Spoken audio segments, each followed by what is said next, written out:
Aujourd'hui, on va parler de Caïn, parce que beaucoup de personnes, c'est-à-dire son vrai nom, c'est Pongissé, mais dans les Bibles actuelles, on le nomme Caïn. Bible classique. Beaucoup de personnes se sont posées des questions de savoir qu'est-ce qui est réellement arrivé à Caïn. Parce que dans les Bibles actuelles classiques, il est aussi dit que ce Dieu-là, Dieu a mis une marque, un signe sur Caïn, que quiconque le trouve ne puisse le nuire, c'est-à-dire ne puisse le tuer. Et beaucoup de personnes disent, bon, vu qu'on a mis un signe sur Caïn, et que quiconque le trouve ne puisse le tuer, ne puisse le nuire, ils se disent, non, forcément, Caïn n'est pas mort. Et il y a aussi une théorie qui disent que Caïn soit transporté, c'est-à-dire qu'on ait transporté Caïn, que Dieu a transporté Caïn dans une autre planète. Et dans cette planète-là, il était avec sa femme, et là-bas, il s'est multiplié, il a eu beaucoup d'enfants. Et plus tard, il est revenu dans Genèse, en tout cas plus tard, ses enfants sont revenus dans Genèse au chapitre 6 au verset 2, pour coucher avec les femmes, les filles de la lignée, les enfants de la lignée de Seth, selon ces théories-là. Mais on voit que ça ne tient pas la route, ça n'a pas de sens. Beaucoup de personnes ont parlé sur Caïn, d'autres disent des choses qui ne tiennent toujours pas la route. Il y a aussi un livre apocryphe qui avait repris cela par rapport à l'histoire de Caïn, de savoir comment Caïn était mort, ainsi de suite. Mais nous savons néanmoins que tous les livres apocryphes qui existent ont néanmoins pris les réécrits quelque part. Et on sait que la vraie écriture, les vraies écritures viennent de l'Afrique ancestrale, c'est-à-dire de Ouassé, du continent Mouniel. Donc ici, si Caïn est mort, comment il est mort? S'il n'est pas mort, mais qu'on nous le dise. Donc pour cela, on va entrer dans la haute connaissance. Dans Origine chapitre 4, à partir du verset 47, il est dit que c'était une époque toujours très reculée. On va entrer dans l'histoire des ancêtres, on va y entrer dans l'histoire même. Donc c'était une époque très reculée dans le continent Mouniel, dans le Ouassé ancestral de vos aïeux. Et celui qu'on appelle Pongissé a eu un fils. Et son fils aussi a eu une descendance. On vous dit ici, dans le verset 47, donc que le fils de Pongissé engendra Pélé engendra Boama, Boama engendra Moutoué, Moutoué engendra Mayala, donc il y a point. Après ces événements, virgule, longtemps après, parce que quand ils se sont multipliés, ils vivaient tellement longtemps à cette époque, donc longtemps après, on vous dit ce qui va se passer. Longtemps après ces événements, virgule, longtemps après, virgule, il arriva que Pongissé alla avec Mayala, virgule, l'un de ses petits-fils à la chasse. Point. Enfin, non, plutôt, ceci, enfin de capturer un gibier. On vous dit ici que ceci, enfin de capturer un gibier. Donc, ça n'a rien à voir avec tuer un gibier. Ils n'étaient pas là pour tuer le gibier. Donc, c'était pour capturer le gibier. Donc, capturer ici, là, parce qu'à cette époque, les hommes ne mangeaient pas encore de la viande. Vous voyez, les hommes ne mangeaient pas de la viande. Les hommes ne mangeaient pas de la viande à cette époque-là. D'ailleurs, ils ne mangeaient pas des animaux. Mais néanmoins, ils sont allés ici à la chasse pour capturer un gibier vivant, afin de le mettre dans l'enclos. Parce que c'est comme actuellement même ce qu'on appelle les parcs. Ils font des parcs, ainsi de suite. Bon, c'est un animal qu'ils devaient capturer, en tout cas à cette époque-là, pour eux.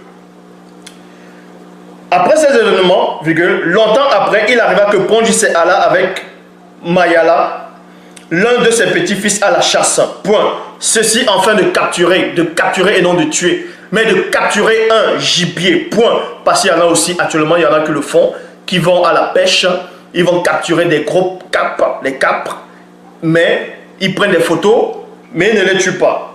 Ils prennent des photos, ils ne les tuent pas, et ils les remettent dans l'eau. D'autres aussi vont à la chasse, ils vont attraper des gibiers, mais ils ne les tuent pas, ils les mettent chez eux. À l'enclos, les animaux sauvages, afin d'envoyer un enclos pour les mettre là-dedans. Donc ici, comme je répète, après ces événements, longtemps après, il arriva que Pongissé alla avec Mayala, l'un de ses petits-fils à la chasse. Point. Ceci afin de capturer un gibier. Et un des jeunes frères, un des jeunes frères de Mayala plutôt, fils de Moutoué, vint avec eux. C'était très tôt le matin, plutôt dans la pénombre, car à cette époque, les hommes avaient la capacité de voir aussi bien que certains animaux dans les lieux peu éclairés. Il y a point. Donc vous dites ici que c'était une époque où les hommes avaient la capacité de voir dans les lieux, c'est-à-dire dans la pénombre, les lieux peu éclairés, comme certains animaux qu'on voit actuellement. Il y a des lions, ainsi de suite, qui vont même chasser la nuit. Pendant qu'ils allaient en direction de la forêt, Mayala et son jeune frère prirent de grands couteaux et lances afin de se défendre contre des bêtes contaminées par Satan, le Mundima Bobo, le mauvais esprit. Point. Donc ils ont pris ici des lances et des couteaux pour se défendre contre des bêtes qui étaient contaminées à cette époque-là par Satan, le Mundima Bobo, le mauvais esprit. C'est pour ça que dans la Bible actuelle classique, on les appelle les animaux impurs. Est-ce que vous comprenez? Des animaux impurs. Maintenant, il prend les couteaux. Bon, si ce n'était pas pour se défendre contre ces bêtes-là, contre les animaux qui sont contaminés, comment ils vont faire pour attraper le gibier? Vous pouvez voir par rapport, même les Maasai, ceux qu'on appelle les Maasai actuellement, ils arrivent à capturer des antilopes à main nue. Comment ils font? Il y a ces émissions existent. Donc ils vont poursuivre l'antilope. On sait que l'antilope, la gazelle, tout ça, l'antilope ou la gazelle, elles vont très vite. Donc ce qu'ils font, c'est quoi? Ils jouent la résistance. Donc ils vont poursuivre l'antilope pendant des heures. L'antilope, certes, va les courser, va courir, va galoper, bon, va courir plutôt, va partir. Mais ils vont poursuivre l'antilope, puisque eux, ils sont résistants. Ils vont poursuivre. À un moment donné, l'antilope va se fatiguer. Ça, c'est déjà été prouvé. L'antilope va se fatiguer. Et eux, vu qu'ils ont travaillé les souffles cardio, l'animal va se fatiguer. L'animal ne pourra même plus courir. Donc c'est là où maintenant ils capturent l'animal. Donc, ici, pendant qu'ils allaient en direction de la forêt, Mayala et son jeune frère prirent de grands couteaux et de lances afin de se défendre contre les bêtes contaminées par Satan, le Mundima Bobo. Point. Pongissait, quant à lui, il sentit spirituellement le bouleversement des étoiles. On vous dit ici, pendant qu'il était en chemin, pendant qu'il cheminait, Pongissait a ressenti spirituellement le bouleversement des étoiles, la perturbation des astres. Parce qu'il était connecté, il connaissait le mystère, on l'avait initié, on l'avait intronisé dans la connaissance interdite, dans le savoir de la cosmologie. Donc il connaissait, il a ressenti les vibrations, il a ressenti la perturbation des astres, des étoiles. Mais on vous dit ce qu'il a fait. Il n'a pas dit ça à ces deux-là qui marchaient avec lui. Mais il garda cela en son cœur. Point.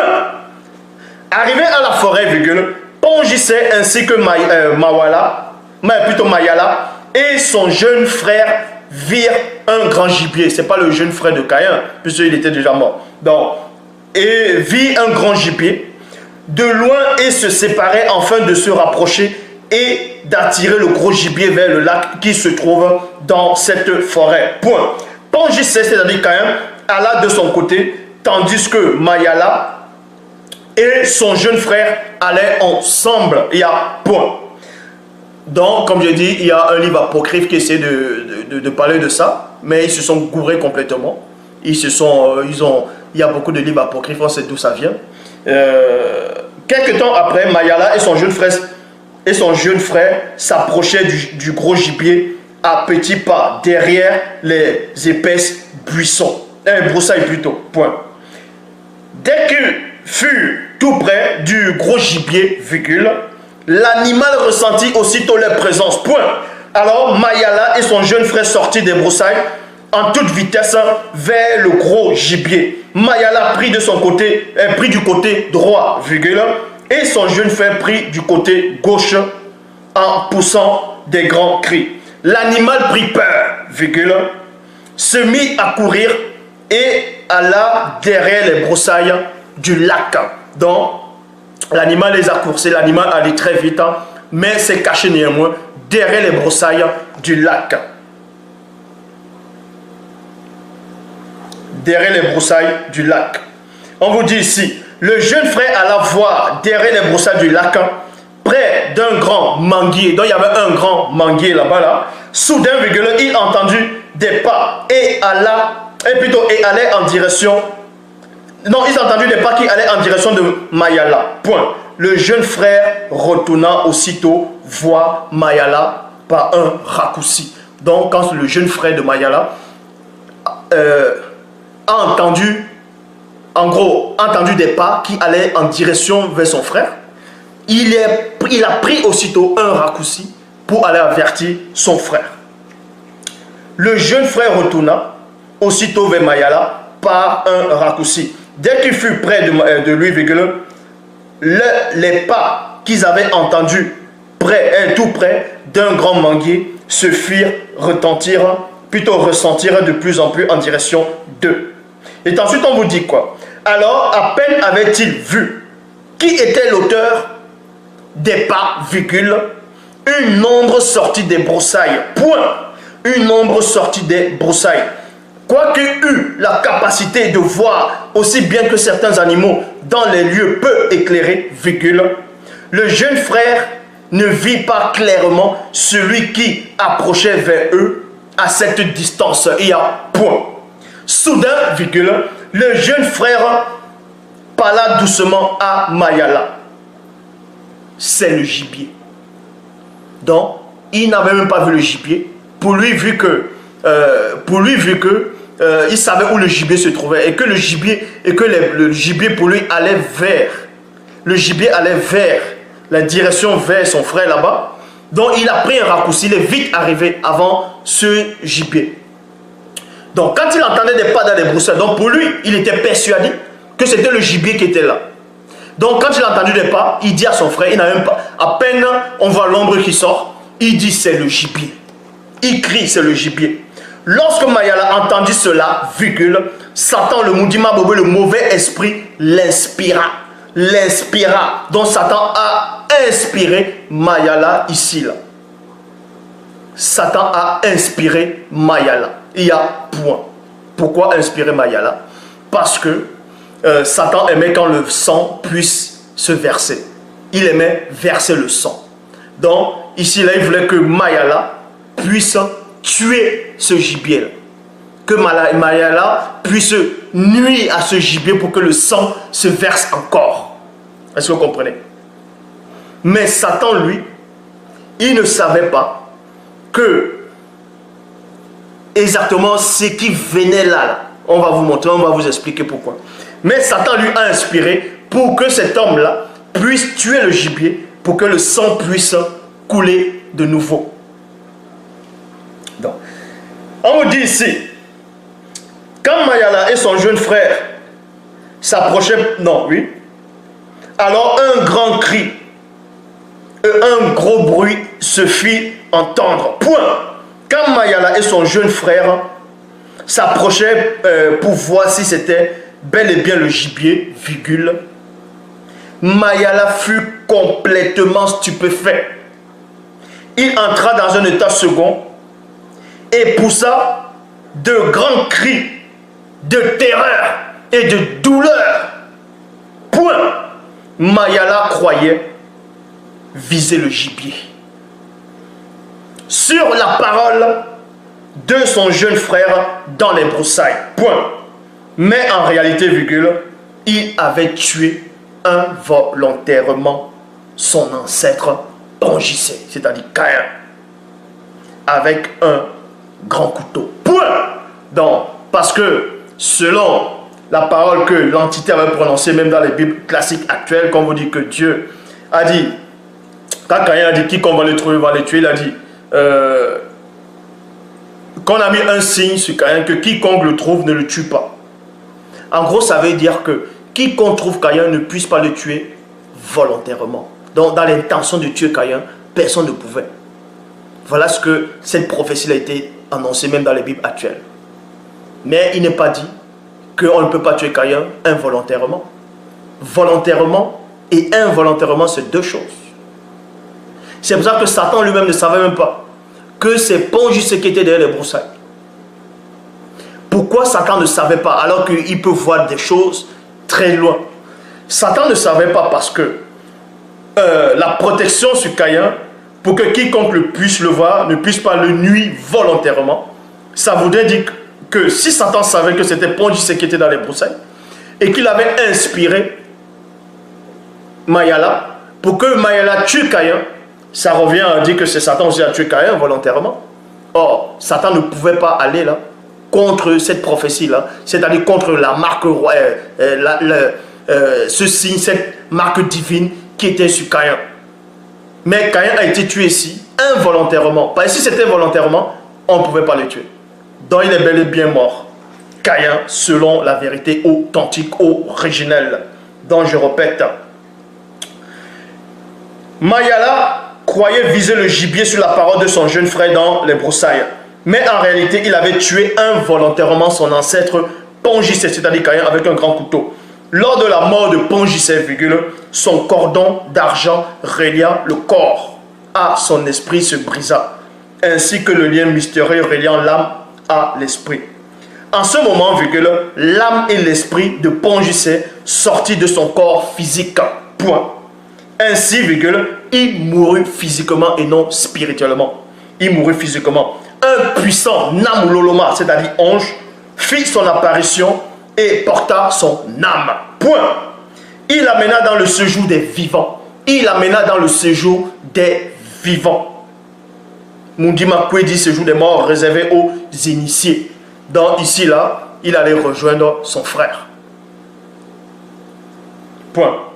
Au même moment, un puissant Dibao, c'est-à-dire Ophanim, apparut, porta son esprit et l'amena dans le lieu initial de l'esprit d'âme, dans une des demeures du non visible. Point. Voyant qu'il avait tué son propre ancêtre, Mayala entra en rage et sauta sur son jeune frère avec un autre gros couteau et le tua dans sa fureur. Point. Moto et Muto, qui étaient dans leur demeure, ressentit la rupture, c'est-à-dire mort, de leur fils Pongicé. Soudain, l'entité apparut à Mayala. Point. Mayala eut une très grande crainte et se mit à trembler. Soudain, oui, j'ai déjà lu là, l'entité lui dit, 2 points, tu viens toi aussi, à l'instant, de goûter à l'interdiction. L'acte abominable que tu viens d'accomplir fera manifester le contraire de l'unité dans le visible là-bas. Mais, tu seras jugé dans la balance de la conscience profonde. Point. Quelque temps après ces événements, Mayala prit pour lui, comme ses épouses corporelles, 2 facultés physiques, c'est-à-dire femmes. Même, voilà. Le nom de la première était Dolicé, c'est-à-dire Ada, Anda. L'évidente est celui de la seconde est Dingue Dingue. Donc Sila, la profonde, l'obscure, la voilée. Mayala, dont vous appelez dans les Bibles actuelles la Mecque, les Mecs, tout ça là, d'autres noms. Mayala dit à ses femmes, Dolicé, c'est-à-dire Ada, et Dingue Dingue Sila, écoutez ma voix, prêtez l'oreille à mes paroles. J'ai tué un homme, c'est-à-dire Pongicé, qui est Caïn, pour avoir écouté sans vérifier, et un jeune homme, c'est-à-dire jeune frère, pour ma meurtrissure. Point.